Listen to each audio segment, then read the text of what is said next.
to my YouTube Trip Lang channel. Ang pag-uusapan natin ngayon kung paano natin i-withdraw ang income natin doon kay Pupo Live. Tara!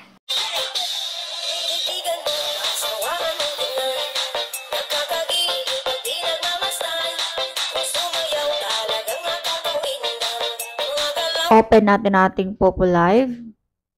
Diyan sa right side, click natin ang icon na yan. Tapos, click natin yung points.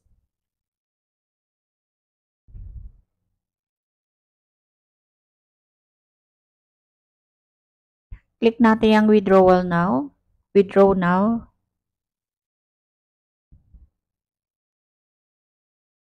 So, meron tayong 11.50. Mapapansin nyo guys, meron akong method dyan, Gcash, kasi naka-withdraw na tayo dati. Meron tayong 7 choices yan kung saan mo gusto. Tapos, lagay mo lang yung country, Philippines.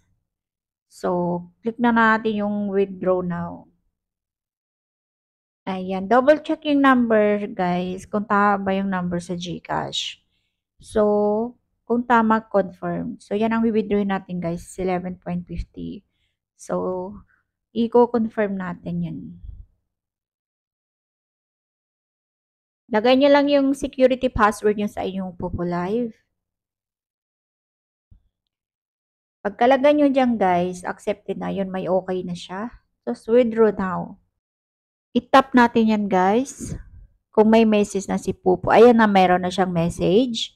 Your withdrawal has been issued. Please check whether the funds have arrived in your account. And the payment will be automatically confirmed after 2 hours. Pero 5 minutes, guys, andun na siya sa Gcash.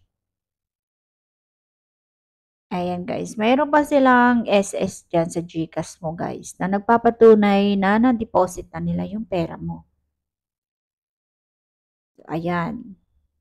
So, yung 11.50 natin, guys, sa pera natin is 592.48. Puntahan natin yung Gcash natin, guys, para sigurado. Tingnan natin. Yun, makikita nyo, guys, meron dyan 669.41 dahil meron akong 75 dati dyan. Dahil na-receive na natin, click na natin yung payment receive.